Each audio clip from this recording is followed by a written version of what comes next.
Hello folks, and welcome to this week's car news. I hope you're all safe and well. I hope you haven't been affected too much by the winds that are out there, and I hope your fence panels and your roofs have stayed intact. I haven't known wind like this since the last time I visited Brick Lane, and that was fairly strong stuff, I can tell you. Right, on we go with the news. Right, first story on the news this week is from my website. I'm in the middle of revamping my website at the moment, so you'll have to bear with me. There's a blog section now, and there'll be more articles on here.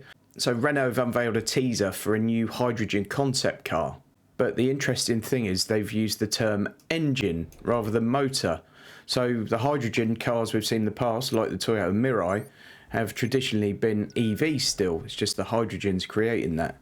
This could well be an internal combustion engine car that runs on hydrogen, something that Toyota have already said they're in development with and might even be testing at the moment.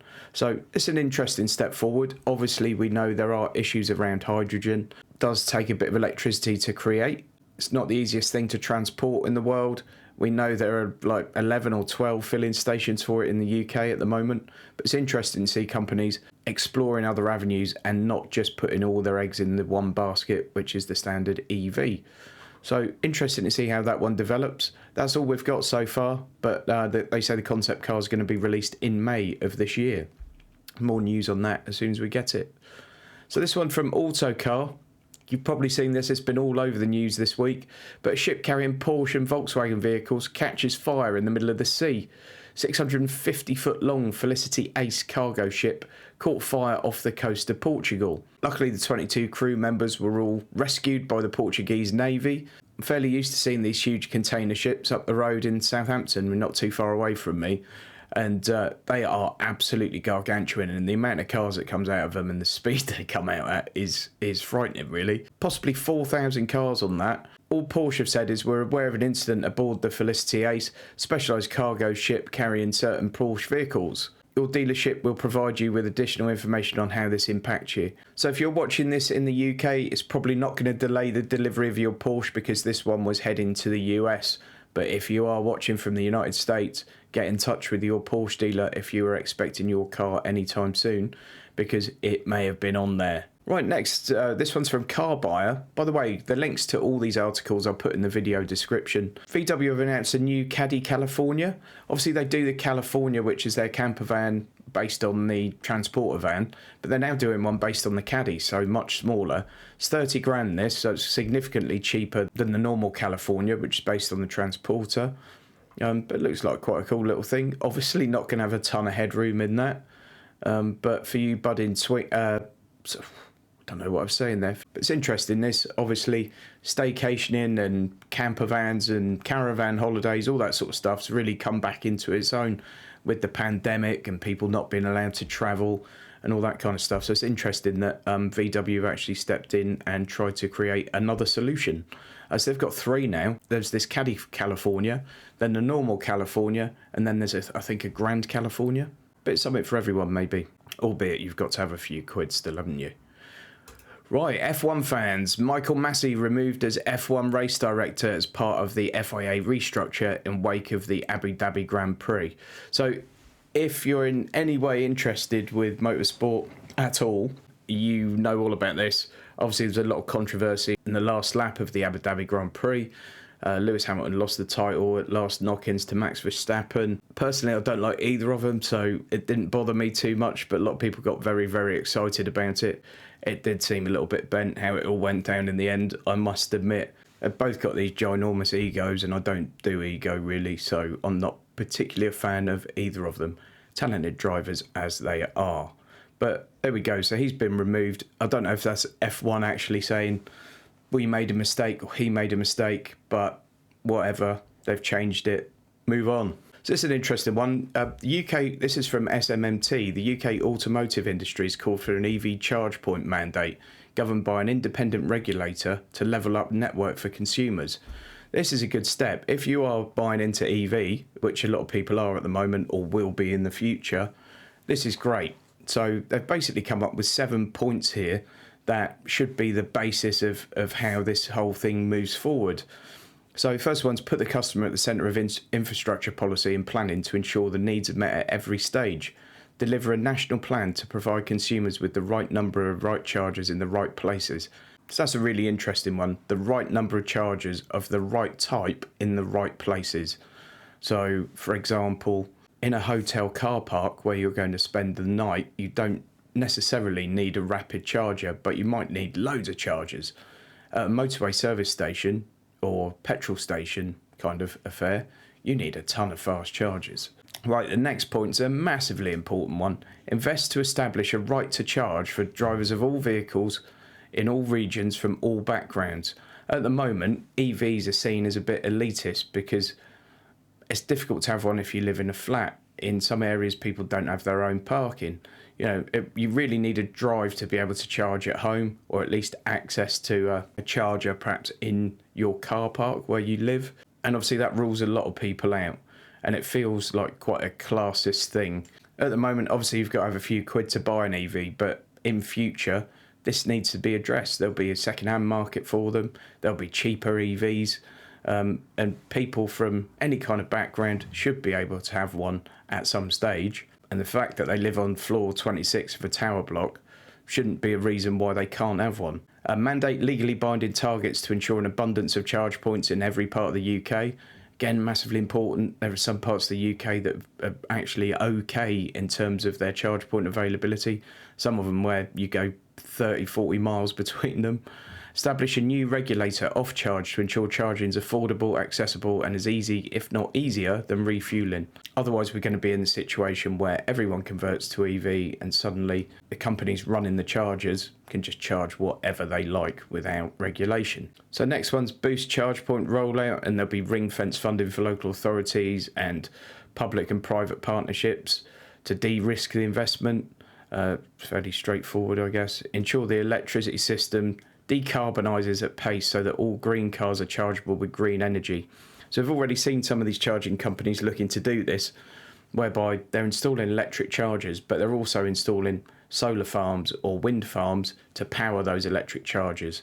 So not only are they providing you with the electricity to charge your vehicle, but that should be close to carbon neutral in its production as well. So that's really interesting, I think, and I think that's a good step forward, and I don't disagree with any of those points at all. Folks, I don't know if you've heard of Readly before, but I've used it for quite a long time now, and I promote it for them, and in exchange, if you click through my link and sign up to a free trial of Readly, it really helps to support my channel. It's a great thing. It's a bit like Netflix and magazines. Check this out. There's a free trial for my viewers. Just follow the link in the description.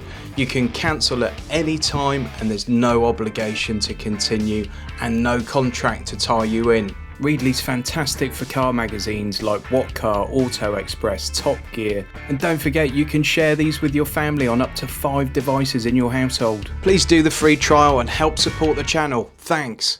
This one's old news actually, but I haven't mentioned it in any others. This is from CarWow. It's details on the new Sony Vision. So this is Sony's new electric car, in case you've missed it. SUV, which they say is designed to sort of compete with the Tesla Model X, so expect it to be expensive.